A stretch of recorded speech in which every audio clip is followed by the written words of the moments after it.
Hello students, welcome to R K institute of education. Class 11 का chapter number 1 some basic concepts of chemistry हमारा चल रहा था। आज के लेक्चर्स में हम बात करेंगे स्टोइकियोमेट्रिक कैलकुलेशंस का। स्टोइकियोमेट्रिक कैलकुलेशंस जो होती हैं ये बहुत इंपॉर्टेंट है। इसकी हेल्प से हम अपने रिएक्शंस के अंदर रिएक्टेंट्स एंड प्रोडक्ट्स की जो क्वांटिटी है या मासिस हैं वो कैसे यूज़ होंगे, कितने रिएक्टेंट में कितना प्रोडक्ट बनेगा या कितने प्रोडक्ट के लिए कितना रिएक्टेंट चाहिए होगा, इस तरह के कैलकुलेशंस को हम इस कैलकुलेशंस मतलब कि स्टोइकियोमेट्रिक कैलकुलेशंस के अंदर पढ़ते हैं।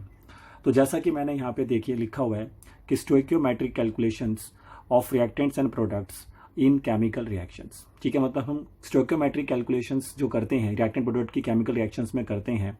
And stoichiometry is founded on the law of conservation of mass. मतलब ये जो स्टोइकियोमेट्रिक कैलकुलेशंस होती हैं law of conservation of mass पर डिपेंड होती हैं। Where the total mass of reactant equal to the total mass of the product.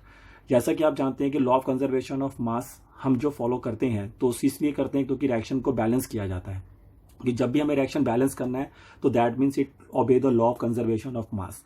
तो इसका मतलब ये हुआ कि जब भी आप स्टोइकियोमेट्रिक कैलकुलेशंस करेंगे तो आपका जो केमिकल रिएक्शन है इट शुड बी बैलेंस्ड। ठीक है, so that total mass of reactant always equal to total mass of product मिलता रहे। With the help of these calculations, we can easily find the masses of reactants and products. With the help of these calculation, we can easily find the masses of reactants and products required in the given reactions. ठीक है, ये सबसे important बात है कि हम इन calculations की help से क्या कर सकते हैं, इजीली फाइंड कर सकते हैं masses of reactants and products जो भी हमें रिएक्शंस के अंदर यूज करने हैं। ठीक है, तो इन कैलकुलेशंस को हम अलग अलग कैटेगरीज में डिवाइड करते हैं जैसा कि मैंने यहाँ पे डिवाइड किया हुआ है। तो अगर हम इनके टाइप्स की बात करें तो स्टोइकियोमेट्रिक कैलकुलेशंस के जो टाइप्स होते हैं उसमें पहला टाइप होता है मास, देन होता है मोल। तो इनमें मास का मतलब क्या है कि इसका मतलब ये है कि मास ही हमें गिवन है और मास ही हमें किसी रिएक्टेंट या प्रोडक्ट्स का फाइंड करना है। इसी तरीके से हो सकता है मोल। ठीक है, मोल के अंदर ये रहेगा कि हमें मोल गिवन है और हमें मोल ही किसी रिएक्टेंट प्रोडक्ट्स का फाइंड करना है। इसी तरह से मोल का मास के साथ रिलेशन, मास का मोल के साथ, वॉल्यूम का वॉल्यूम के साथ, मास का वॉल्यूम के साथ, फिर मोल का वॉल्यूम के साथ। तो किसी भी टाइप में जो क्वेश्चन है वो आपको मिल सकता है। तो आप स्टोइकियोमेट्रिक कैलकुलेशंस का इस्तेमाल करके इस तरह के क्वेश्चंस को कर सकते हैं। ठीक है, तो अभी आने वाले एग्जांपल्स में हम उसको कवर करेंगे। चलिए, तो अगर हम आप स्टार्ट करते हैं नेक्स्ट टॉपिक, तो मैंने यहाँ पर एक आपके लिए एग्जाम्पल्स लिया है किसका, कंबक्शंस ऑफ मीथेन का। तो यदि आप कंबक्शंस ऑफ मीथेन करें तो अगर हम कंबक्शंस ऑफ मीथेन करते हैं तो कंबक्शंस ऑफ मीथेन में, ठीक है, तो आपका रिएक्शन क्या होगा, रिएक्शन यही होगा CH4 प्लस ऑक्सीजन से रिएक्ट करेगा, gives you CO2 and water. Because कोई भी हाइड्रोकार्बन हो वो ऑक्सीजन से रिएक्ट करता है जब कंबक्शन होता है तो it always gives you CO2 and water. तो अब इस क्वेश्चन को अगर आप ध्यान से, क्वेश्चन तो नहीं अभी मैं just I am taking an example to explain कि स्टोइकियोमेट्रिक कैलकुलेशंस में करना क्या है। तो अगर आप देखें तो मैंने पहले ही बताया था कि रिएक्शन शुड बी बैलेंस्ड। ये चीज़ मैंने नीचे नोट में भी लिखी हुई है कि for stoichiometric calculation reaction must be balanced to obey the law of conservation of mass because it depends on this law. तो आप देख सकते हैं कि जब रिएक्शन बैलेंस हो गया है तो उसके बाद आप देख सकते हैं ऑक्सीजन का हमने 2 मोल यूज़ करा है। इसी तरह से आप सभी के मोल्स वहाँ पे देख सकते हैं। तो 1 मोल हम आप यहाँ पे यूज़ कर रहे हैं किसका, मीथेन का, और 2 मोल ऑफ वो रिएक्ट कर रहा है किसके साथ, ऑक्सीजन गैस। क्योंकि इसका जो स्टोइकियोमेट्रिक कॉफिशिएंट जिसे आप कहेंगे ना, स्टोइकियोमेट्रिक कॉफिशिएंट इसका मतलब जो उसके आगे के नंबर होते हैं उनको हम स्टोइकियोमेट्रिक कॉफिशिएंट्स कहते हैं। तो इसका स्टोइकियोमेट्रिक कॉफिशिएंट जो है वो 1 है, यहाँ पर इसका स्टोइकियोमेट्रिक कॉफिशिएंट 2 है, ऐसी CO2 का आगे 1 है, वाटर का 2 है। तो उसी से हम उसके मोल्स को कन्वर्ट कर लेंगे। तो according to this reaction 1 mole of methane is react with the 2 mole of oxygen gas and that gives you 1 mole of CO2 and 2 mole of water molecules। ठीक है, तो आपको यहाँ पर 1 मोल ऑफ मीथेन जब 2 मोल ऑफ ऑक्सीजन गैस से react कर रहा है तो वो आपको 1 mole of CO2 and 2 mole of क्या प्रोड्यूस करके दे रहा है, वाटर के मॉलिक्यूल्स। अगर मैं इसको मासिस में कन्वर्ट करूँ, ये भी मैंने मोल का रिलेशन लिखा हुआ है। ठीक है, अब मैं इनको मासिस में भी कन्वर्ट कर सकता हूँ। तो जैसा कि आप यहाँ पे देख सकते हैं कि CH4 का यदि आप मोलर मास निकालें, ठीक है, आप 1 मोल का मासिस देखिए, फिर उसके हिसाब से आप 2 मोल 3 मोल 5 मोल पे उसे कन्वर्ट कर सकते हैं। क्योंकि 1 मोल किसी भी सब्सटेंस का जो मास होता है वो उसका मोलर मास ही होता है। तो इसलिए अगर मैं 1 मोल ऑफ मीथेन का मास निकालूं तो that will be 16 gram because carbon का मास 12 और हाइड्रोजन के एक एटम का मास 1 होता है, तो 4 एटम्स का 4 होगा और 12 + 4 गिव्स यू 16। तो here the 1 mole of methane is equivalent to 16 gram. ठीक है, इसी प्रकार से अगर हम ऑक्सीजन के ऊपर फोकस करें तो O2 का अगर 1 मोल लेते हैं तो उसका मास कितना होता है बताइए। O2 के 1 मोल का मास होगा 32 ग्राम, क्योंकि ऑक्सीजन का 16 हो गया तो 2 ऑक्सीजन के लिए 32 हो गया, और यहाँ पर हमें O2 के कितने मोल हैं, 2 मोल। तो 1 मोल का मास अगर 32 ग्राम हो गया है तो 2 मोल का जो मास होगा वो 64 ग्राम हो जाएगा। ठीक है, उसके बाद आता है CO2। CO2 का 1 मोल ही यूज हो रहा है, तो CO2 के 1 मोल का मास 44 ग्राम होगा। कार्बन का 12 लीजिए, ऑक्सीजन का 16, कैलकुलेट करिए, मोलर मासिस आपको निकालने आते ही होंगे। उसके अलावा वाटर के 1 मोल का मास अगर लेते हैं तो 18 ग्राम होता है। वाटर के 1 मोल का मास 18 ग्राम है, तो 2 मोल का मास कितना हुआ, 36 ग्राम हो गया। तो इस तरह से हमने इसको मोल्स में कन्वर्ट किया, मोल से हमने इसको मासिस में कन्वर्ट किया। Not depend on the question कि हमें वहां पर मासिस पे काम करना है कि हमें वहां पर मोल्स पे काम करना है, is totally depend on your question. तो उसी के ऊपर अब हम एक एग्जाम्पल क्वेश्चन बनाते हैं ताकि अपनी बातों को सही ढंग से हम समझ सकें। चलिए, तो मेरे पास ये क्वेश्चन है, आप पढ़ सकते हैं। क्वेश्चन है कि how much CO2 is produced in combustion of 50 gram of methane gas. यानी कि अगर मैं 50 ग्राम ऑफ मीथेन गैस लेता हूं तो उससे मैं कितना CO2 गैस क्या कर सकता हूं, प्रोड्यूस कर सकता हूं। तो आइए कैसे इस क्वेश्चन को किया जाएगा। तो सबसे पहले तो रिएक्शन है, बिकॉज जो स्टोइकियोमेट्रिक कैलकुलेशंस होती हैं these totally depend upon chemical reactions. तो फिर आपको केमिकल रिएक्शन जो है वो बिल्कुल सही से लिखना आना चाहिए और उसको बैलेंस भी करना आना चाहिए। तो CH4 2O2 gives you CO2 + 2H2O। ठीक है, ये सेम रिएक्शन है हमारे पास जो अभी हमने पीछे पढ़ा, हमने वही सेम रिएक्शन यूज किया है यहाँ पे। ठीक है, तो फिर आप देख सकते हैं कि अब according to this reaction, because इसमें मासिस की बात हो रही है, तो अगर इसमें मासिस की बात हो रही है तो फिर हम मासिस पे फोकस करेंगे। तो 16 ग्राम हमारा टोटल मास यहाँ पर यूज हो रहा है, किसका, मीथेन का। ठीक है, 1 मोल के हिसाब से। ऑक्सीजन का टोटल मास यहाँ पे 64 ग्राम, ऑक्सीजन गैस का जो मास है 64 ग्राम 2 मोल के हिसाब से। CO2 के 1 मोल के हिसाब से 44 ग्राम हो गया, और वाटर के 2 मोल के हिसाब से 36 ग्राम हो गया। यही मासिस मैंने आपको पीछे भी लिख के दिखाए थे।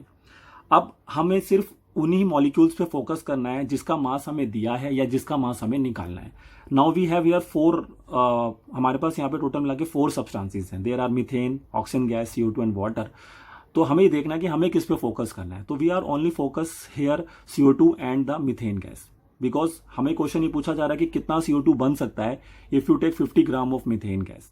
तो रिएक्शंस के आप अकॉर्डिंगली चलें तो आपको देखिए यहाँ पर अब क्या मिलता है। तो रिएक्शन के अकॉर्डिंग हमें मिल रहा है कि अगर हम 16 ग्राम, है ना, रिएक्शन के अकॉर्डिंग अगर हम चलें तो हमें यहाँ पर दिख रहा है साफ साफ कि 16 ग्राम ऑफ, देखिए ध्यान से, कि अगर 16 ग्राम ऑफ मीथेन का कंबक्शन किया जाए अकॉर्डिंग टू द रिएक्शन के अकॉर्डिंग जा रहे हैं, देखिए ध्यान से, 16 gram of methane on combustion produce 44 gram of CO2।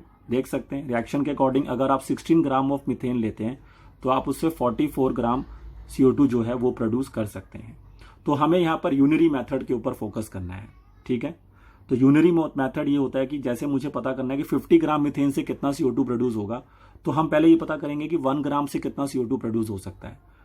According to the reaction 16 gram of methane से 44 ग्राम CO2 प्रोड्यूस हो रहा है, तो 1 ग्राम से कितना प्रोड्यूस होगा, 44/16 ग्राम ऑफ CO2। अब हमारे पास 1 ग्राम का आ गया है, तो अब हम नाउ वी गो फॉर 50 ग्राम, क्योंकि हमें 50 ग्राम से पता करना है। तो 50 ग्राम से कितना CO2 प्रोड्यूस होगा, तो ये हम कैसे पता करेंगे, देखिए। तो हमने यहाँ पर क्या किया, 50 ग्राम ऑफ मीथेन से अगर हमें पता करना है कितना CO2 प्रोड्यूस होगा, तो 44/16 को हमने मल्टीप्लाई कर दिया किससे, 50 से। तो जैसे ही मैंने 44/16 को 50 से मल्टीप्लाई करा तो I am getting the answer here 137.5 gram of CO2 gas. ठीक है, तो यहां से हमें सीधा क्लियर हो गया रिएक्शन से कि अगर हम 50 ग्राम मीथेन का कंबक्शन करते हैं तो हमें 137.5 ग्राम ऑफ CO2 जो है वो प्रोड्यूस्ड हो सकता है। क्लियर हो रहा है सबको? तो इस तरह से आप जो है ये स्टोइकियोमेट्रिक जो कैलकुलेशंस होती हैं इनको आप परफॉर्म कर सकते हैं। ठीक है, तो नेक्स्ट क्वेश्चन देखिए। नेक्स्ट क्वेश्चन में लिखा हुआ है how much methane gas is required to produce 20 gram of CO2। ठीक है, तो इस क्वेश्चन के अंदर अब हमें यह पता करना है कि अगर हमें 20 ग्राम CO2 को प्रोड्यूस करना है तो उसके लिए हमें कितनी मीथेन गैस की रिक्वायरमेंट होगी। तो इस केस में अब हमें मीथेन का मास निकालना है। ठीक है, तो रिएक्शन वही रहेगा, इसलिए मैंने रिएक्शन दोबारा नहीं लिखा हुआ है यहाँ पर। तो आप वही रिएक्शंस को दोबारा जब लिख लेंगे तो आपका यहाँ पे वही रिएक्शन जो रहेगा जो पीछे हमने लिखा था, सेम वही रिएक्शन आपका यूज होगा। तो फिर से हम मीथेन और CO2 गैस पे फोकस करेंगे। तो अकॉर्डिंग टू दिस रिएक्शन आप देख सकते हैं कि 44 ग्राम CO2 आप प्रोड्यूस कर सकते हैं with the help of 16 gram of methane. तो 44 ग्राम CO2 को प्रोड्यूस करना है तो 16 ग्राम ऑफ मीथेन का रिक्वायरमेंट लगेगा। अब देखिए एक चीज का ध्यान रखिए कि जिस चीज को आप फाइंड करते हैं आप उस चीज को हमेशा राइट साइड पे रखिए, ठीक है। जिस चीज को आपको फाइंड करना है, लास्ट टाइम हमने किसका मास फाइंड किया, CO2 का, तो उसको मैंने राइट साइड पे रखा जब कैलकुलेशन किया। इस केस में मुझे मास फाइंड करना है मीथेन का, तो मैं मीथेन को राइट साइड पे रखूंगा। तो उसके अकॉर्डिंगली अगर हम चलते हैं तो अब ये क्वेश्चन हमारा देखिए किस तरह से बनेगा। तो इस क्वेश्चन के अंदर अगर हम आते हैं अब, तो ये देखिए मैंने सॉल्व किया हुआ है। तो कैसे इसको आप सॉल्व कर रहे हैं ध्यान से देखिए। तो 44 gram of CO2 can be produce by 16 gram of methane according to the reaction, है ना भाई। रिएक्शन के अकॉर्डिंग यही था कि अगर हमें 44 ग्राम CO2 जो है हम प्रोड्यूस कर सकते हैं with the help of 16 gram of methane. तो यूनिरी मेथड के अकॉर्डिंग चल रहे हैं। तो 1 ग्राम ऑफ CO2 प्रोड्यूस किया जा सकता है 16/44 ग्राम ऑफ मीथेन से, ठीक है भाई। अगर 44 16 से है तो 1 से 16/44 हो गया। और हमारे को कितना CO2 प्रोड्यूस कराना है, 20 ग्राम। तो 20 ग्राम CO2 को प्रोड्यूस कराने के लिए हम 16/44 को मल्टीप्लाई करेंगे 20 से, और we get the answer here 7.27 gram of methane. आ रहा है समझ में। तो इस तरह से हम स्टोइकियोमेट्रिक कैलकुलेशंस करके आप मासेस को फाइंड कर सकते हैं। तो अब हमारा नेक्स्ट टॉपिक है लिमिटिंग रिएजेंट। लिमिटिंग रिएजेंट एक बहुत ही इंपॉर्टेंट टॉपिक है इस चैप्टर से, तो आइए इसको समझते हैं। डेफिनेशन आप देख सकते हैं यहाँ पे लिखा हुआ है, a reactant in a reaction which is completely consumed is called limiting reagent because it limits the formation of products और it can stop the reaction. चलिए आइए इस बात को समझते हैं। होता क्या है कि जब हम अपना कोई भी केमिकल रिएक्शंस कर रहे होते हैं तो उसमें रिएक्टेंट्स के जो मासेस होते हैं वो हम लेते हैं कि हाँ भाई इतना मास हमने, मान लीजिए कोई 2-3 रिएक्टेंट्स हैं उसके अकॉर्डिंगली हमने जो मासेस उनके यूज़ करे। तो उस रिएक्शंस में हो सकता है कि कोई एक रिएक्टेंट का जितना भी मास आपने रिएक्शंस में यूज़ किया वो कंप्लीटली उसका सारा का सारा मास वहाँ पे यूज्ड हो गया। मतलब जितना भी आपने वो रिएक्टेंट ऐसा क्वांटिटी लिया था तो उसकी सारी की सारी क्वांटिटी जो है सारा का कंप्लीटली उस रिएक्शन में क्या हो जाता है, अगर कंज्यूम्ड हो जाता है, उसका कोई भी पार्ट अनरिएक्टेड नहीं रहता है, तो ऐसे रिएक्टेंट्स को हम बोलते हैं लिमिटिंग रिएजेंट्स। तो अभी यहाँ पे लिखा हुआ है कि reactant in a reaction which is completely consumed in the reaction, ठीक है। और it also limits the formation of products because अगर वो रिएक्टेंट कंप्लीटली मान लीजिए कंज्यूम्ड हो गया है तो अब रिएक्शन स्टॉप हो जाएगा, क्योंकि रिएक्टेंट ही अगर खत्म हो गया हमारा एक, तो बाकी रिएक्टेंट अगर वहां पर है भी तो भी वो रिएक्शंस नहीं कर पाएंगे, ठीक है। तो इसलिए जब भी लिमिटिंग रिएजेंट जो होता है वो हमेशा आपका प्रोडक्ट की फॉर्मेशन को लिमिट करता है, और जैसे लिमिटिंग रिएजेंट मतलब वो रिएक्टेंट आपका कंप्लीटली कंज्यूम्ड होता है तो आपका रिएक्शन वहां पर ऑटोमेटिकली क्या हो जाता है, स्टॉप हो जाता है। तो समझ में आ रहा है कौन है लिमिटिंग रिएजेंट।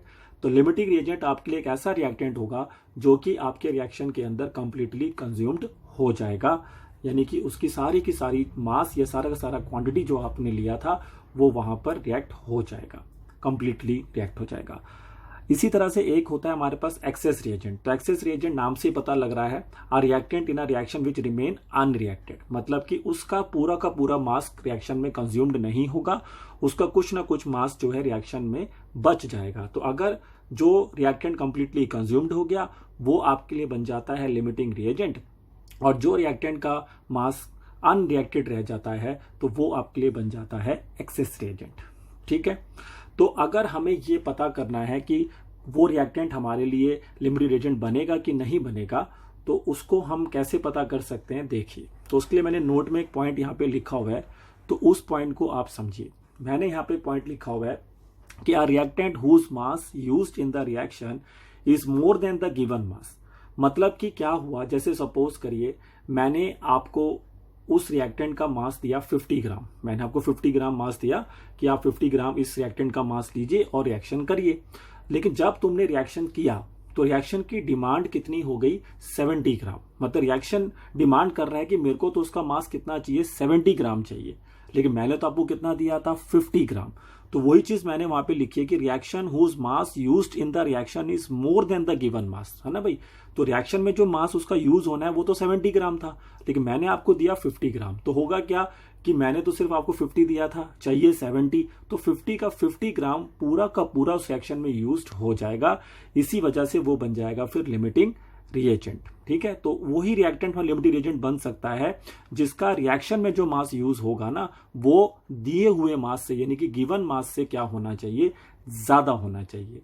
अगर मान लीजिए इसका उल्टा होता, सपोज करिए कि मैंने आपको कितना दिया था 50 और रिएक्शन में यूज होता सिर्फ 20 ग्राम, सपोज करिए कि रिएक्शन में सिर्फ यूज होता 20 ग्राम, तो 50 में से 20 ग्राम तो यूज हो जाता और 30 ग्राम आपका अनरिएक्टेड रह जाता, तो फिर वो रिएक्टेंट आपके लिए बन जाता एक्सेस रिएजेंट। ठीक है, तो लिमिटिंग रिएजेंट को पहचान करना है तो इस तरह से आप कर सकते हैं। ठीक है, अब मैं लिमिटिंग रिएजेंट को कुछ और भी एग्जांपल से आपको समझाऊंगा। अभी मैं कुछ प्रैक्टिकल एग्जांपल्स भी लूंगा। एक जैसे आपको समझाता हूं एक चीज और देखिए, जैसे सपोज करिए कि मैंने आपको एक रूम में बंद कर दिया। उस रूम में क्या है कि जितना भी एयर होगा उसके अकॉर्डिंगली वो रूम में एयर था, बट उसके बाद मैंने उस रूम में टोटली हर तरीके से वहां पर उसको बंद कर दिया कि ना उसमें एयर आ सकता है और ना ही उसमें से एयर वापस जा सकता है। तो अब उस केस में क्या होगा कि जितना भी उस रूम में ऑक्सीजन अवेलेबल होगा तो वो ऑक्सीजन आप अपनी बॉडी के अंदर कंज्यूम करेंगे और उससे रेस्पिरेशन प्रोसेस होता है। तो यहां पर अभी हम ये मान के चल रहे हैं कि हमारी बॉडी में जो ग्लूकोज होता है, आपको पता है रेस्पिरेशन के अंदर ग्लूकोज रिएक्ट करता है ऑक्सीजन के साथ, कंबक्शन होता है, उसका ऑक्सीडेशन टाइप रिएक्शंस होती है और फिर एनर्जी प्रोड्यूस्ड होती है। तो अब क्या होगा कि रिएक्शन के अंदर रिएक्शन में ऑक्सीजन यूज हो रहा है, मगर हम ये मान के चलते हैं कि जो हमारी बॉडी में फूड है वो तो काफी ज्यादा अमाउंट में प्रेजेंट है, लेकिन क्या होगा धीरे धीरे उस रूम में जो प्रेजेंट ऑक्सीजन है वो खत्म होती जाएगी क्योंकि उस ऑक्सीजन को आप कंज्यूम करते जाएंगे। तो जैसे जैसे आप उस ऑक्सीजन को कंज्यूम करते चले जाएंगे तो अब मान लेते हैं कि जितना फूड हमारी बॉडी में प्रेजेंट था तो उसको जो ऑक्सीजन चाहिए थी, मान लेते हैं कि सपोज कर लेते हैं कि जितना भी फूड हमारी बॉडी में प्रेजेंट था, ग्लूकोज की क्वांटिटी जो हमारी बॉडी में प्रेजेंट थी सभी सेल्स में मिला के, तो उसके लिए हमें ऑक्सीजन की क्वांटिटी चाहिए थी मान लीजिए 100 ग्राम। 100 ग्राम के आसपास हमें ऑक्सीजन चाहिए था, लेकिन मान लीजिए अब उस रूम के अंदर सिर्फ मान लेते हैं 90 ग्राम ही ऑक्सीजन प्रेजेंट है एयर के अंदर। तो अब क्या होगा कि आपकी रिक्वायरमेंट है 100 ग्राम की, लेकिन एयर ऑक्सीजन जो प्रेजेंट थी एयर में 90 ग्राम है, तो 90 ग्राम वो ऑक्सीजन जब कंप्लीटली कंज्यूम्ड हो जाएगी और रिक्वायरमेंट क्योंकि ज्यादा था तो 90 ग्राम तो आप कंप्लीटली कंज्यूम कर लेंगे और उसके बाद फिर आपका बॉडी में रेस्पिरेशन प्रोसेस ऑटोमेटिकली स्टॉप हो जाएगा क्योंकि जो ऑक्सीजन की डिमांड थी वो पूरी नहीं हो पाई, क्योंकि जो रिक्वायरमेंट है वो 100 ग्राम का था और अवेलेबल जो ऑक्सीजन की अमाउंट एयर में थी वो सिर्फ 90 ग्राम थी। तो इस केस में ऑक्सीजन गैस हमारे लिए बन जाती है क्या, लिमिटिंग रिएजेंट, क्योंकि ऑक्सीजन गैस जो है वो कंप्लीटली कंज्यूम्ड हो गया क्योंकि हमें जो अवेलेबल था एयर में वो सिर्फ 90 ग्राम ही था, तो 90 ग्राम कंप्लीटली कंज्यूम्ड हो जाएगा। तो हमें रिक्वायरमेंट 100 की थी तो वो अवेलेबिलिटी हमें नहीं मिल पाई, तो इसलिए यहां पर ऑक्सीजन गैस ऐसी लिमिटिंग एजेंट बनेगा, आपकी बॉडी में रेस्पिरेशन भी रुक जाएगी। तो ये मैंने काफी एक अच्छा एग्जाम्पल से आपको कोशिश करी है समझाने की कि क्या आपके लिए कौन लिमिटिंग एजेंट का काम कर सकता है।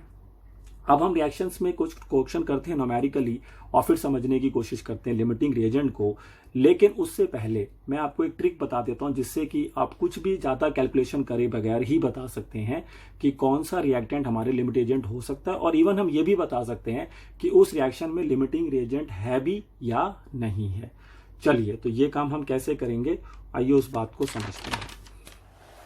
तो यहां पर मैंने एक ट्रिक बता रखी है, उस ट्रिक को आइए समझते हैं। ठीक है, तो वो ट्रिक यहां पर देखिए अब क्या है कि अब ये मेरे पास कोई रिएक्शन है, देखिए तो इस रिएक्शन में ए और बी हमारे रिएक्टेंट हैं और सी और डी हमारे प्रोडक्ट हैं, कैपिटल ABCD, और जो स्मॉल ABCD आपको यहाँ पे दिख रहे हैं इनको हम कहते हैं स्टोइकियोमेट्रिक कॉफिशिएंट्स। ये वो स्टोइकियोमेट्रिक कॉफिशिएंट का मतलब मैंने पहले बताया जो बैलेंसिंग फैक्टर, जब हम रिएक्शन बैलेंस कर देते हैं तो उससे छोटे ABCD आगे होंगे, है ना, इनका कोई भी नंबर ये आपके लिए हो सकते हैं। तो मैंने लिखा हुआ है कि check whether the reaction has limiting reagent और नॉट। तो ये हम कैसे पता करें, अभी सिर्फ हम इतना ही पता कर रहे हैं कि उस रिएक्शन में लिमिटिंग रिएजेंट होगा भी कि नहीं होगा। तो वो काम हम कैसे कर सकते हैं, देखिए तो उसके अंदर हमारे पास है कि हमें सबसे पहले जो गिवन मोल्स होंगे, ये गिवन मोल है ए के, ठीक है, हमारा जो पहला रिएक्टेंट है वो यहाँ पर ए था रिएक्शन अगर आप देख लें, ठीक है, और दूसरा रिएक्टेंट हमारा यहाँ पर बी था। तो रिएक्शन को भी यहाँ पर देखते हैं साथ साथ। चलिए, तो यहाँ पर हमने क्या किया कि नंबर ऑफ मोल्स ऑफ ए को हम लेंगे और उसको हम डिवाइड करेंगे उसके स्टोइकियोमेट्रिक उसका जो स्टोइकियोमेट्रिक कॉफिशिएंट है उससे हम उसको डिवाइड करेंगे। तो नंबर ऑफ मोल्स ऑफ ए तो हमें क्वेश्चन में गिवन होंगे कि भाई ए का कितना मोल्स रिएक्शन में चाहिए होगा, वो आपको दिया जाएगा, 2 मोल 3 मोल 4 मोल क्वेश्चन में दिया है। नहीं देगा तो आप निकालेंगे, मासिस देगा तो आप उससे नंबर ऑफ मोल्स निकाल सकते हैं, ठीक है। और डिवाइड में आता है उसका जो स्टोइकियोमेट्रिक कॉफिशिएंट होगा वो डिवाइड में आ जाएगा। इसी तरह से हम सेम प्रोसेस बी रिएक्टेंट के साथ भी करेंगे। जो भी उसके गिवन मोल्स होंगे बी को उसके ऊपर रखेंगे और जो भी उसका स्टोइकियोमेट्रिक कॉफिशिएंट होगा उससे हम उसको डिवाइड करेंगे। अगर इन दोनों का रेशियो डिफरेंट आता है, मतलब दोनों का रेशियो डिफरेंट आता है, तो then reaction has a limiting reagent. ठीक है, तभी उस रिएक्शन में लिमिटिंग एजेंट होगा। अदरवाइज अगर दोनों बराबर आ जाते हैं, ये देखिए, तो दोनों की वैल्यू बराबर आ जाती है रेशियो की, तो then reaction do not have limiting reagent. ठीक है, तो ये सिंपल सा ट्रिक है जिससे कि आप पता कर सकते हैं कि जो हमारा रिएक्शन है उसमें लिमिटिंग एजेंट है भी या नहीं है। तो अब देखिए, अगर हमें ये पता लग गया है कि वो उस रिएक्शन में लिमिटिंग रिएजेंट अवेलेबल है, वो हम कैसे पता करेंगे, वो हम इस रेशियो से पता कर ही लेंगे। ठीक है, ये रेशियो की वैल्यू जो है दोनों में अगर डिफरेंट आ गया रिएक्टेंट के लिए, तो ऑब्वियस ही बात है the reaction has a limiting reagent. But who is a limiting reagent, ये कैसे पता करेंगे कि यहाँ पर आप ए लिमिटिंग रिएजेंट होगा कि आपके लिए बी लिमिटिंग एजेंट होगा। तो उसके लिए हम ये कॉन्सेप्ट हमेशा दिमाग में रखेंगे कि a reactant which has lowest value of number of moles divided by stoichiometric coefficient is a limiting reagent. मतलब जिसके लिए ये रेशियो, जो हमने रेशियो निकाला था number of moles divided by क्या, स्टोइकियोमेट्रिक कॉफिशिएंट, जिस रिएक्टेंट के लिए रेशियो की वैल्यू सबसे लोवेस्ट होगी वही रिएक्टेंट हमारे लिए किसका काम करता है, लिमिटिंग रिएजेंट का काम करता है। चलिए, तो ये है हमारा एक क्वेश्चन। इसमें अगर आप देखें तो एक रिएक्शन दिया हुआ है जिसके अंदर ए एटम, B2 क्या है, एक मॉलिक्यूल है, ए एक सिंगल है तो वो एटम है। तो एटम ए जो है वो बी के मॉलिक्यूल यानी कि B2 से रिएक्ट करके एक प्रोडक्ट बना रहा है AB2। तो आइडेंटिफाइंग द लिमिटिंग एजेंट, इसके हमारे को यहाँ पर कई सारे पार्ट्स दे रखे हैं, देयर आर 5 पार्ट्स। तो वो पार्ट्स के अकॉर्डिंगली हमें चलना होगा। तो 5 पार्ट्स में हमें 1 बाय 1 चलना है। जैसे फर्स्ट पार्ट में कह रहा है कि अगर हम 300 एटम्स ऑफ ए ले लें और उसको 200 मॉलिक्यूल्स ऑफ बी से रिएक्ट करें तो फिर बताओ लिमिटिंग एजेंट कौन होगा। सेकंड पार्ट में ऐसे कह रहा है 2 मोल ऑफ ए ले लें, 3 मोल ऑफ बी ले लें, तो बताओ लिमिटिंग एजेंट कौन होगा। ऐसे सभी पार्ट्स में हमें 1 बाय 1 जाना है और हर पार्ट में बताना है कि कौन लिमिटिंग एजेंट हो सकता है, ए हो सकता है या बी जो मॉलिक्यूल के रूप में प्रेजेंट है वो हो सकता है। चलिए, तो आइए इसका सोल्यूशन कर रहे हैं अब। तो अगर मैं इस रिएक्शन को थोड़ा सा देखूं तो ये रिएक्शन के अकॉर्डिंगली अगर मैं चलूं तो ये रिएक्शन देखिए हमारे पास था कि A + B2 gives you AB2। तो अगर आप ध्यान से देखें according to the reaction 1 atom of A जो है वो 1 मॉलिक्यूल ऑफ बी से रिएक्ट कर रहा है ना। 1 एटम ऑफ ए जो है वो 1 ही मॉलिक्यूल ऑफ B2 से रिएक्ट करके 1 मॉलिक्यूल ऑफ AB2 बना रहा है। मोल के हिसाब से देखें तो 1 मोल ए का 1 मोल बी से रिएक्ट करके 1 मोल ही AB2 का बना रहा है। ठीक है ना, ये आप जो आपके जो स्टोइकियोमेट्रिक कॉफिशिएंट्स हैं आप उसके अकॉर्डिंगली मोल क्वांटिटी को ले सकते हैं। तो यहाँ पे सभी का स्टोइकियोमेट्रिक कॉफिशिएंट जो है वो 1 है, चाहे आप रिएक्टेंट ले लो चाहे आप प्रोडक्ट ले लो। ठीक है, तो ये इन्फॉर्मेशन मुझे क्वेश्चन से मिल रहा है। एटम के अकॉर्डिंगली भी मैंने लिख दिया, मोल के अकॉर्डिंगली भी मैंने लिख दिया है। चलिए, तो फर्स्ट पार्ट में करने जा रहा हूं। तो ये था मेरा फर्स्ट पार्ट। देखिए, तो फर्स्ट पार्ट को अगर मैं कंसिडर करूं यहाँ पे, तो फर्स्ट पार्ट मेरा था ये कि 300 एटम्स ऑफ ए जो है वो 200 मॉलिक्यूल्स ऑफ B2 के साथ रिएक्ट कर रहे हैं। तो बताइए लिमिटिंग रिएजेंट कौन है। अभी मैं बिल्कुल लॉजिकली इसको बनाऊंगा। ठीक है, कैसे, तो अकॉर्डिंग टू द रिएक्शन, जो रिएक्शन हमें दिया था उसके अकॉर्डिंगली अगर हम जाते हैं तो रिएक्शन क्या दिया था आपको याद होगा। रिएक्शन हमें दिया था ये A + B2 gives you AB2। तो इस रिएक्शन के अकॉर्डिंग मैंने आपको बताया था कि 1 atom of A 1 molecule of B के साथ रिएक्ट कर रहा है। ठीक है ना, 1 एटम ऑफ ए जो है 1 मॉलिक्यूल ऑफ बी से रिएक्ट कर रहा है। तो उसी कॉन्सेप्ट को मैं यूज करूंगा इस क्वेश्चन को यहां पे बनाने के लिए। देखिए, तो मैंने इस कॉन्सेप्ट को कैसे यूज किया कि 1 एटम ऑफ ए जो है वो 1 मॉलिक्यूल ऑफ B2 से रिएक्ट करता है। तो ऑब्वियस ही बात है, अगर मुझे क्वेश्चन में 300 एटम्स दिए हुए हैं तो मुझे 300 एटम्स ऑफ ए को रिएक्ट कराने के लिए 300 मॉलिक्यूल्स ऑफ B2 ही चाहिए होंगे। सिंपल लॉजिक है, पकड़िए इस बात को कि 1 एटम ऑफ ए को रिएक्ट कराना है तो 1 मॉलिक्यूल ऑफ B2 चाहिए। तो ऑब्वियस ही बात है 300 एटम्स ऑफ ए को रिएक्ट कराना है तो 300 मॉलिक्यूल्स ऑफ B2 चाहिए। तो गिवन मॉलिक्यूल्स कितने हैं, देखिए गिवन मॉलिक्यूल्स है 200 और आपको रिक्वायरमेंट कितने की है 300। तो खुद सोचिए, जब रिक्वायरमेंट 300 का है, दिया सिर्फ 200 ही है, तो 200 के 200 कंप्लीटली कंज्यूम्ड हो जाएंगे। अभी तो मैंने बताया था कि लिमिट एजेंट पता करने का सबसे इजी तरीका, जो ट्रिक के हिसाब से अगर हम जाएं वो अलग चीज है, लेकिन हम यहाँ लॉजिक के हिसाब से जा रहे हैं अभी। तो लॉजिक के हिसाब से मैंने पहले ही बताया था ये बात कि अगर उस चीज का जो गिवन चीज जो होती है, एक गिवन होता है और एक रिक्वायर्ड होता है। तो रिक्वायर्ड अगर चीज ज्यादा है गिवन से तो वो लिमिटेड एजेंट बन जाएगा, क्योंकि दिया था कितना, दिया था 200, चाहिए 300। तो ऑब्वियस ही बात है 200 मॉलिक्यूल्स बी के कंप्लीटली कंज्यूम्ड हो जाएंगे। तो इसलिए B2 यहां पर बन गया आपके लिए लिमिटिंग रिएजेंट। चलिए, अब सेकंड पार्ट पर आते हैं।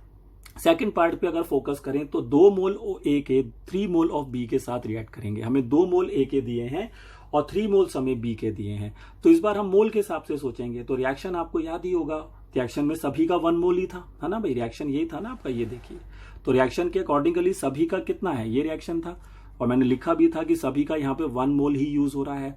तो 1 मोल ए का ही 1 मोल ऑफ B2 के मॉलिक्यूल के साथ रिएक्ट कर रहा है, तो इसी के अकॉर्डिंग हम मोल के हिसाब से सोचेंगे इस बार। तो देखिए कैसे आंसर आता है इस बार। तो अब मैंने लिखा है कि यदि हम 1 मोल ऑफ ए लेते हैं तो उसके लिए 1 मोल ऑफ ही B2 चाहिए, मतलब 1 मोल ऑफ ए के लिए 1 मोल ऑफ ही B2 चाहिए। तो ऑब्वियस ही बात है, अगर मुझे 2 मोल ऑफ ए दिए हैं तो मेरे को 2 मोल ऑफ ही B2 चाहिए। सिंपल लॉजिक है सर कि 1 मोल पे 1 मोल है तो 2 मोल पे 2 मोल चाहिए।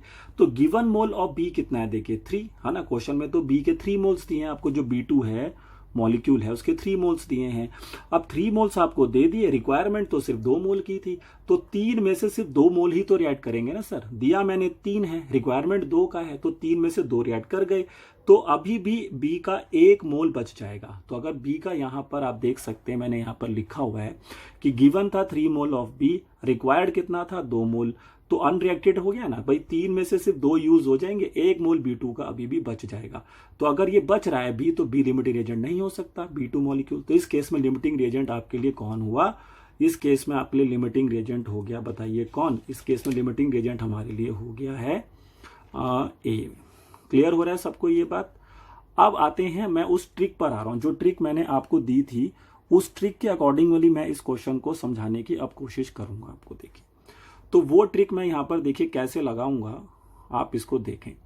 तो मैंने आपको बताया था कि वहां पर आपको एक रेशियो फाइंड करना होता है। तो वो रेशियो क्या होता है, अभी तो मैंने देखो ऊपर जो क्वेश्चन किया है ये लॉजिकली किया हुआ है, कोई ट्रिक नहीं लगाया, जो लॉजिक है मैं उसके हिसाब से गया, मुझे पता लग गया कि बी अनरिएक्टेड रह रहा है, तो ऑब्वियस ही बात है ए हमारे लिए लिमिटिंग एजेंट का काम करेगा।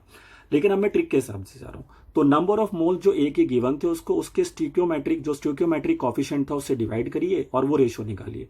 तो नंबर ऑफ मोल्स यहाँ पर ए के हमें कितने गिवन थे, 2 मोल्स। ये देखिए क्वेश्चन में 2 मोल्स गिवन है, और उसका अगर आप देखें तो स्टोइकियोमेट्रिक कॉफिशिएंट एक ही था, रिएक्शन में सभी का स्टोइकियोमेट्रिक कॉफिशिएंट 1 था, तो 2/1 किया तो 2 आंसर आ गया।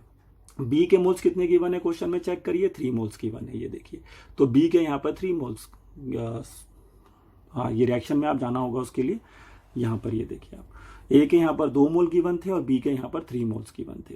तो अगर मैं यहां पर अब बी के 3 मोल्स लेके काम करता हूं, तो 3 को अब मैं डिवाइड करूंगा बी के जो भी इसका स्टोइकियोमेट्रिक कॉफिशिएंट होगा उससे डिवाइड करूंगा। तो फिर बी का जो स्टोइकियोमेट्रिक कॉफिशिएंट है वो था क्वेश्चन में 1, क्योंकि जो स्टोइकियोमेट्रिक कॉफिशिएंट है वो सभी का 1 ही है। तो 3/1 से आंसर मिला आपको 3। तो आप बताइए इन दोनों में लोवेस्ट कौन है। मैंने आपको याद है ना, बताया था कि जिस भी रिएक्टेंट का ये वाला रेशियो सबसे लोवेस्ट होगा वो ही लिमिटिंग एजेंट होगा। तो ऑब्वियस ही बात है, ये जो रेशियो है लोवेस्ट आ रही है ए के लिए, तो ए हमारा लिमिटिंग एजेंट बन गया। तो ऊपर मैंने वो काम लॉजिकली किया और नीचे मैंने वो काम सीधा ट्रिक से कर दिया। तो ट्रिक में आपको रेशियो निकालना है, नंबर ऑफ मोल्स जो गिवन होते हैं उसको डिवाइड करना होता है किससे, जो उसका रिएक्शन के अंदर स्टोइकियोमेट्रिक कॉफिशिएंट होता है उससे उसको डिवाइड करना होता है। ठीक है, तो ये मेरा फर्स्ट और सेकंड पार्ट बन चुका है। अब हम करेंगे इस क्वेश्चन का क्या कहते हैं, थर्ड पार्ट। ठीक है, चलिए। तो अब 100 एटम्स ऑफ ए दे रखा है, 100 मॉलिक्यूल्स ऑफ B2 गिवन है, तो 100 एटम पे हमें 100 ही चाहिए था। तो इस केस में हमारे लिए कोई भी लिमिटिंग रिएजेंट नहीं होगा, तो इसलिए थर्ड पार्ट मैंने लिखा हुआ है कि no one is a limiting reagent. ठीक है, अब मैंने फोर्थ और फिफ्थ पार्ट जो है सीधा ट्रिक से ही बना दिए हैं, आप चाहें तो उसको लॉजिकली भी बना सकते हैं। तो मैंने ट्रिक यूज कर लिया। अब फोर्थ पार्ट में गिवन है 5 मोल ऑफ ए को हम रिएक्ट करना चाह रहे हैं 2.5 मोल ऑफ B2 के साथ। तो पहले मैंने ए के लिए रेशियो निकाला, तो ए के मोल्स थे मेरे पास 5 और उसका जो स्टोइकियोमेट्रिक कॉफिशिएंट था वो 1 था, तो 5/1 किया 5 आंसर आ गया। बी के लिए मैंने यही रेशियो निकाला, 2.5 उसके मोल है और स्टोइकियोमेट्रिक कॉफिशिएंट उसका 1 ही था, तो वो 2.5 ही आ गया। तो लोवेस्ट हुआ 2.5, तो इसीलिए 2.5 जो है वो हमारे लिए लोवेस्ट वैल्यू हो गई। तो इसलिए B2 इस केस में बन गया आपका लिमिटिंग रिएजेंट। ठीक है, और लॉजिकली भी अगर आप जाते हैं तो आपने देखा था ना कि 1 मोल पे 1 मोल ऑफ B2 ही चाहिए था, तो ऑब्वियसली बात है कि 5 मोल ऑफ ए के लिए 5 मोल ही B2 का चाहिए होगा। अब चाहिए था 5 मोल, गिवन है 2.5, तो ऑब्वियसली बात है कि जो 2.5 है वो कंप्लीटली कंज्यूम्ड हो जाएगा आपका। ठीक है ना, तो ऐसे भी आप इसको सोच सकते हैं और इस रेशियो के अकॉर्डिंगली भी जा सकते हैं। चलिए, अब आता है हमारा इस क्वेश्चन का आखिरी पार्ट। तो आखिरी पार्ट इस क्वेश्चन का अब हम करने जा रहे हैं। तो उस क्वेश्चन में आखिरी पार्ट में आपको गिवन था 2.5 mole of A plus 5 mole of B two. अब रिवर्स हो गया, लास्ट क्वेश्चन में 5 मोल ए का था और 2.5 मोल बी टू का था, उसको रिवर्स कर दिया। तो ऑब्वियस सी बात है, अब बी की जगह ए लिमिटिंग एजेंट बन जाएगा। तो हम करके भी देख सकते हैं। नंबर ऑफ मोल्स ऑफ ए हमारे पास है फिर से कितना इस बार 2.5, उसके जो स्टोइकोमेट्रिक कोएफिशिएंट था 1, तो 2.5 आंसर हुआ। बी के केस में आंसर 5 आ रहा है, आप देख सकते हैं। बी का नंबर ऑफ मोल्स गिवन इस बार 5, उसका जो स्टोइकोमेट्रिक कोएफिशिएंट था वो 1 था, तो 5/1 किया तो आंसर हो गया आपका 5। तो लोएस्ट किसके लिए आ रहा है बताइए, इस बार ए के लिए आ रहा है, तो ए बन गया लिमिटिंग रिएजेंट। और लॉजिकली भी जाएंगे तब भी क्लियर है, क्योंकि 1 मोल ऑफ ए के लिए 1 मोल ऑफ बी ही चाहिए था B2 का। तो अगर मेरे पास इस बार 5 मोल दे रखे हैं B2 के, तो ऑब्वियस ही बात है मुझे ए के भी 5 मोल्स ही चाहिए होंगे, बट गिवन कितने हैं, सिर्फ 2.5, तो 2.5 कंप्लीटली कंज्यूम्ड हो जाएगा, इसीलिए ए बन जाएगा आपका लिमिटिंग रिएजेंट। ठीक है, तो ये मैंने देखिए कुछ आपको ट्रिक्स के थ्रू भी और लॉजिकली भी आपको बताया कि कैसे आप लिमिटिंग रिएजेंट के क्वेश्चंस को कर सकते हैं। आ रहा है समझ में? चलिए बहुत बढ़िया। अब हम एक बहुत अच्छा क्वेश्चन इसके ऊपर बनाएंगे, ये एनसीईआरटी का एग्जांपल है, तो आइए इसको अब हम करते हैं। चलिए, तो क्वेश्चन है हमारा कि 50 kg ऑफ नाइट्रोजन को यदि हम 10 kg ऑफ हाइड्रोजन के साथ मिक्स करते हैं तो उससे बनती है अमोनिया गैस। ठीक है, ये this reaction is called here Haber process. But अभी थोड़ी आने वाले चैप्टर्स में आप इसके बारे में पढ़ेंगे कि अमोनिया की प्रिपरेशन जब होती है नाइट्रोजन और हाइड्रोजन गैस, उसको तो हम हेबर प्रोसेस कहते हैं। तो 50 kg ऑफ नाइट्रोजन अगर 10 kg ऑफ हाइड्रोजन से रिएक्ट करने के बाद कुछ अमाउंट में अमोनिया बनाएगा, दिया नहीं है कितना बनाएगा, वही हमें फाइंड करना है। कह रहा है calculate the amount of ammonia formed. और ऑल्सो आपको यहाँ पे पता करना है कि कौन यहाँ पर लिमिटिंग रिएजेंट का काम करेगा। तो हमारे पास यहाँ पे 2 ही रिएक्टेंट है, आइदर नाइट्रोजन या हाइड्रोजन, तो उनमें से कोई एक ही लिमिटिंग रिएजेंट यहाँ पर होना चाहिए। चलिए आइए इस क्वेश्चन को हम कैसे करेंगे। तो जैसा कि मैंने कहा है कि जितने भी हमारे लिमिटिंग रिएजेंट के क्वेश्चंस हैं सभी स्टोइकियोमेट्रिक कैलकुलेशंस पर बेस्ड होते हैं। तो उसके लिए आपको रिएक्शन लिखना है और उस रिएक्शन को उसके बाद बैलेंस भी करना है। तो रिएक्शन देखिए मैंने यहाँ पे लिख दिया है। रिएक्शन है मेरा N2 + 3H2 gives 2NH3। ठीक है, nitrogen plus hydrogen gives you ammonia, ammonia is NH3, और उसको फिर मैंने बैलेंस भी कर लिया है। ठीक है, चलिए आगे चलते हैं। अब इस क्वेश्चन को आगे बढ़ाते हैं। अगर मैं इसको मोल के हिसाब से लिखूं तो 1 mole of A 3 moles of hydrogen gas के साथ, 1 mole of nitrogen gas 3 moles of hydrogen gas के साथ रिएक्ट करने के बाद 2 मोल्स ऑफ अमोनिया बना रहा है। देखिए मोल कितना यूज हो रहा है वो आप उसके स्टोइकियोमेट्रिक कोएफिशिएंट से उठा लीजिए। जैसे आप N2 का स्टोइकियोमेट्रिक कोएफिशिएंट 1 है तो उसका 1 मोल यूज हो रहा है। हाइड्रोजन का स्टोइकियोमेट्रिक कोएफिशिएंट 3 है तो उसका 3 मोल यूज होगा। अमोनिया का स्टोइकियोमेट्रिक कोएफिशिएंट 2 है तो उसका 2 मोल यूज होगा। अब मासेस भी निकाल सकते हैं। तो N2 के 1 मोल का मास 28 ग्राम होगा, नाइट्रोजन के एक एटम का मास 14 होता है तो 2 गुना 28 हो गया। हाइड्रोजन गैस के एक मॉलिक्यूल का मास 2 ग्राम होता है तो 3 मोल्स के लिए 6 ग्राम हो जाएगा। NH3 अगर लेंगे 1 मोल होगा NH3, है ना। NH3 अगर हम सिंगल मॉलिक्यूल लेते हैं NH3 तो उसका मास आता है 17 ग्राम। नाइट्रोजन का 14 और हाइड्रोजन का 3 लेंगे तो 14 + 3 17, तो 1 मोल अमोनिया का मास हुआ 17 ग्राम। तो 2 मोल अमोनिया के लिए कितना हो गया 34 ग्राम। ठीक है, इस तरह से मैंने मासेस लिख लिए। उसके बाद जो गिवन मासेस थे क्वेश्चन में मैंने वो भी लिख लिए। तो गिवन मास है नाइट्रोजन गैस का 50 kg, क्योंकि हम यहाँ पर ग्राम पे काम कर रहे हैं तो इसलिए मैंने उसको कन्वर्ट कर लिया 50,000 ग्राम। और गिवन मास ऑफ हाइड्रोजन है हमारे पास यहाँ पे 10 kg, तो उसको मैंने कन्वर्ट करके कितना लिख दिया 10,000 ग्राम। तो यहाँ तक का नॉलेज आपको क्लियर हो रहा होगा सभी बच्चों को। अभी मैं इसको प्योरली लॉजिक से बना रहा हूँ, देयर इज नो ट्रिक। देखिए लॉजिक्स पे ज्यादा फोकस करना पड़ता है, ट्रिक अगर हम भूल भी जाते हैं तो लॉजिक्स हमारे स्ट्रांग होने चाहिए बस। बाकी मैं इसको बाद में ट्रिक से भी करके दिखा दूंगा आपको। चलिए, तो क्वेश्चन के अकॉर्डिंगली मैंने अब फोकस किया है पहले हाइड्रोजन पे। आप नाइट्रोजन पे भी फोकस कर सकते हैं, डिपेंड्स ऑन यू। तो मैं अभी यहाँ पर ये चेक करने जा रहा हूँ कि क्या हाइड्रोजन यहाँ पर लिमिटिंग एजेंट हो सकता है कि नहीं हो सकता है। आप पहले नाइट्रोजन को भी चेक कर सकते हैं, इट डिपेंड्स ऑन यू। तो देखिए मैंने लिखा है, अच्छा मैं आगे आपको ये भी बताऊंगा कि हम पहले से हमें पहले कैसे आइडिया लग जाएगा कि हाँ भाई इन दोनों में लिमिटेड एजेंट यही है तो हम इसी के लिए ही जाएंगे, है ना। नहीं तो फिर आप थोड़ा टाइम वेस्ट हो जाएगा, पहले हाइड्रोजन के लिए गए बट उससे कुछ नहीं होता। अगर मान लो नाइट्रोजन के लिए पहले चले गए और उसका मास अनरिएक्टेड रह गया तो फिर हम ऑब्वियस ही बात है हाइड्रोजन लिमिटेड एजेंट हो जाएगा, तो उससे कोई फर्क पड़ता नहीं। चलिए आइए काम करते हैं पहले। तो रिएक्शन के अकॉर्डिंगली अगर हम चलें तो 28 ग्राम नाइट्रोजन से रिएक्शन करने के लिए आपको 6 ग्राम हाइड्रोजन की जरूरत पड़ती है। ये देखिए रिएक्शन के अकॉर्डिंगली जा रहे हैं, जो लॉजिक मैंने पीछे भी यूज किए थे स्टोइकियोमेट्रिक कैलकुलेशंस के लिए वही मैं यूज करूंगा। देखो यहाँ पर तो मैं यहाँ पर ये पता करने जा रहा हूँ कि अगर मेरे को 50,000 ग्राम नाइट्रोजन को रिएक्ट कराना है तो उसके लिए मुझे कितना हाइड्रोजन चाहिए होगा, क्योंकि मैं हाइड्रोजन पे फोकस कर रहा हूँ इस बार।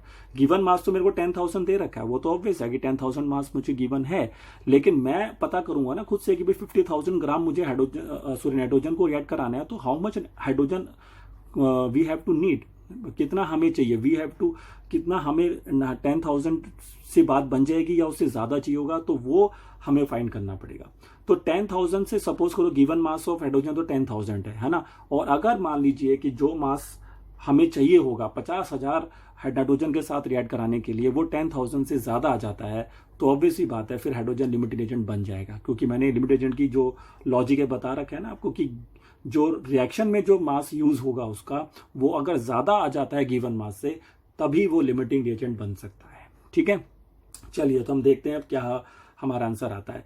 तो 28 gram of nitrogen react with 6 gram of hydrogen. ठीक है, तो 1 ग्राम के लिए निकाल लेंगे। ठीक है ना, यूनरी मेथड के अकॉर्डिंगली चलना पड़ता है। तो 1 ग्राम के अकॉर्डिंगली अगर हम चलें तो 1 ग्राम पे देखिए हमारा आंसर कितना है कि 1 ग्राम ऑफ नाइट्रोजन रिएक्ट कराने के लिए we need 6/28 gram of hydrogen, और हमारे पास कितना नाइट्रोजन है 50,000 ग्राम। तो 50,000 ग्राम ऑफ नाइट्रोजन को रिएक्ट कराने के लिए हमें कितना हाइड्रोजन चाहिए होगा, 6/28 इंटू 50,000 ऑफ हाइड्रोजन चाहिए होगा, इतना ग्राम ऑफ हाइड्रोजन हमें चाहिए होगा। तो इसको जब मैंने सॉल्व किया तो मेरे को आंसर मिल रहा है, देखिए 10,714.28 ग्राम ऑफ हाइड्रोजन मिल रहा है। इतना मास चाहिए था, अगर मेरे को 50,000 नाइट्रोजन को रिएक्ट कराना है तो मुझे 10,714.28 ग्राम मेरे को चाहिए, और जो गिवन मास से बहुत ज्यादा है। गिवन मास से बहुत ज्यादा तो नहीं, मतलब गिवन मास से ज्यादा ही है, क्योंकि गिवन मास था हमारे पास सिर्फ 10,000 ग्राम। तो देखिए साफ साफ यहां से साबित हो गया कि हाइड्रोजन हमारे लिमिटिंग रिएजेंट है, क्योंकि जो गिवन मास है वो कम पड़ गया रिक्वायर्ड मास से। तो वही चीज मैंने अब देखिए नेक्स्ट पेज पे यहां पर लिख दिया है कि the mass of hydrogen required, जो मास ऑफ हाइड्रोजन यहां पर हमें चाहिए वो है 10,714.28 ग्राम, और जो गिवन मास था हाइड्रोजन का वो हमें सिर्फ दिया था 10,000। तो यहां पर आप देख सकते हैं कि रिक्वायर्ड मास जो हाइड्रोजन का हमें चाहिए वो गिवन मास से ज्यादा आ रहा है, क्योंकि रिक्वायर्ड मास है 10,714.28 ग्राम, जो कि 10,000 से ज्यादा है।